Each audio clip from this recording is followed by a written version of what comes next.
2020年モデルで使っていたデータは全て引き継いだ状態で今起動しておるので、こうやって真正面から見た限りではほぼ同じような大きさに見えると思うのであるが、では同じ条件で2021年モデルで書いてみようと思うので、これはマジで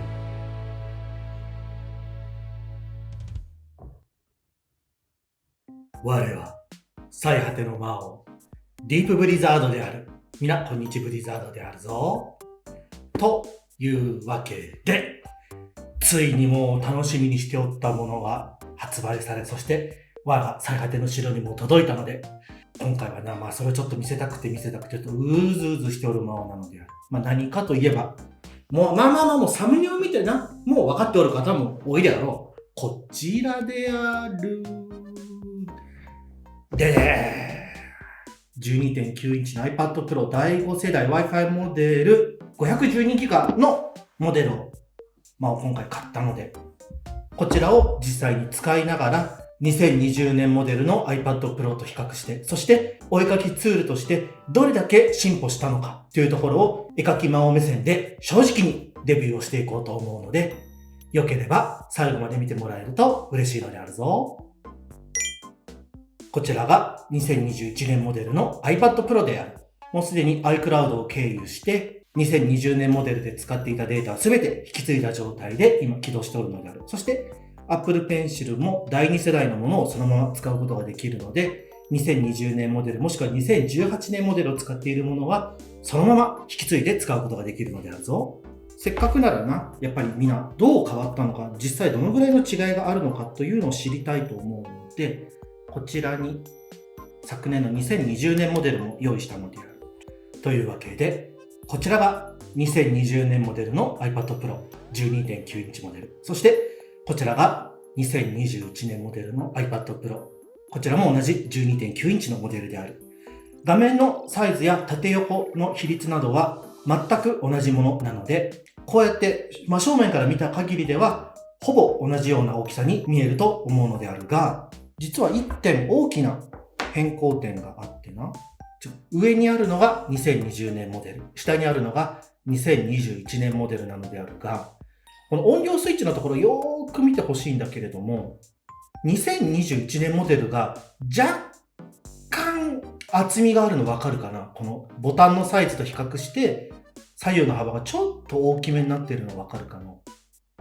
そう、実はこの2021年モデル少しこの厚みが増したのであるよ。これはカメラの性能なのか M1 チップを導入したからなのか、ただ持った感じ大きく何か変わったとか、使いにくさが急に生じたというところは今のところない感じではあるな。ちょっと重量の比較などは図の方で紹介していこうと思っておるのであるけれども。なので別に2021年モデルが大きくて使いづらいなどと体感で感じることはほぼないであったし、あとこの 12.9 インチモデルという仕様もあるのだけれども、あまり持ち歩いて書くというよりはこんな感じで机に置いてしっかりと腰を据えて使うという場合がほとんどだと思うので、そういう想定であるのであれば、使っていてそこが気になるとか、厚みがある分書きづらいと感じることはほぼないと言ってよいであろう。この2021年モデルの 12.9 インチモデルのみ、右 LED ディスプレイになってより色が鮮やかになったとのことなので、ちょっとこのカメラで映るかどうかわからないんだけれども、確かにかなり色がくっきりはっきりした印象があったので、ちょっと簡単に比較画像を出してみようと思うのである。こちらが2020年モデル、そしてこちらが2021年モデルの同じ写真で比べてみたものである。正直カメラでわかるかどうかわからないというか、ちょっとほぼわからないのとは思うんだが、やはりこの2021年モデル、初めて見た時の色の鮮やかさはかなり驚きがあったので、そのあたりちょっと比較できるものがもっとあれば良いのだが、かなり絵を描くものとして色の鮮やかさだったり精細さっていうのがあるっていう意味では、2021年のモデルをこれから欲しいな、iPad 欲しいなと思う方は 12.9 インチの iPad Pro モデルを導入するという意味ではすごくおすすめだなと思っておるのである。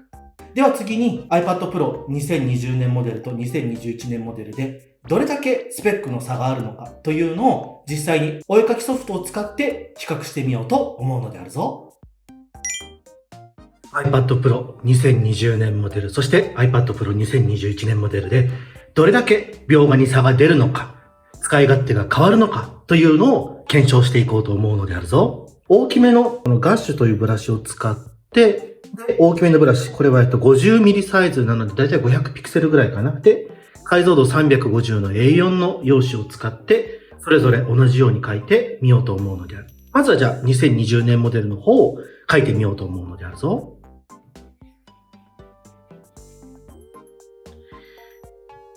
大きく動かそうとするとちょっとガクガクしたのが分かったであろうか。では同じ条件で2021年モデルで書いてみようと思うのである。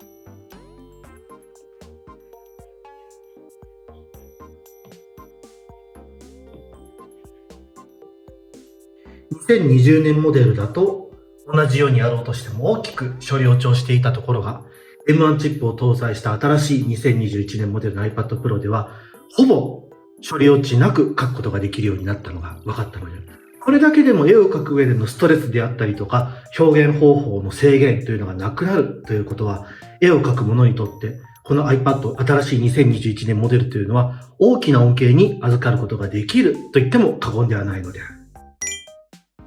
では次に 3D モデルの処理能力の差を見てみようと思うのである。クリップスタジオにデフォルトから入っている 3D デッサン人形を使ってみようと思うのであるぞ。じゃあまずは2020年モデルから素材パレットの中にある 3D 素材をドラッグして画面に置けば、あっという間にデッサン人形を置くことができる。で、この2020年モデルでも使いにくいということはないであるし、こんな風に直感的にポーズをつけることもできる。重たいなと感じることはないというのが2020年モデルで 3D モデルを使った時の正直な感想である。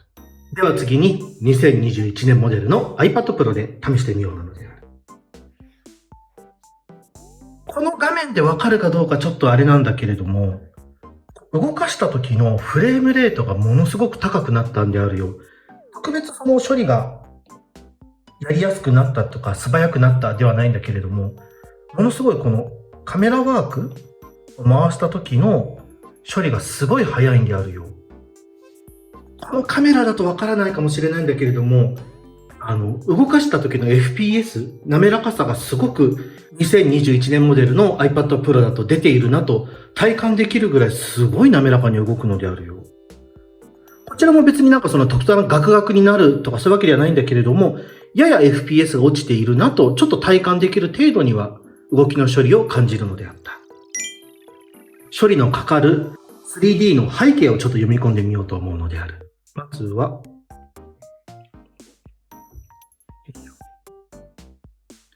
こちらが2020年モデル。読み込みは、やっぱり気持ちちょっと早いかな、M1 の方が。じゃあちょっとこれで同じように画面を動かしてみようなのである。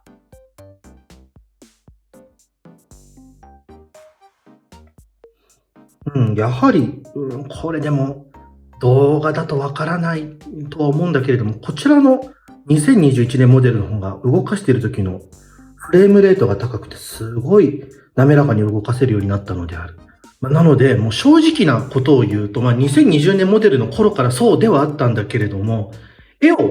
描くっていうこと、イラストレーションとして仕上げるっていうことに関して、この Apple Pencil の第2世代と iPad Pro を使っていれば、もう正直本当、我のみたいな YouTube で動画投稿するとかがない限り、もうパソコンはいらないなと思っておったレベルだったのであるよ。それがやはり2021年モデルになって、より体感的に複雑だったり難しいなと思っていることを簡単にできるようになったというのは、非常に大きな点であるかなと思ったのである。これはマジで。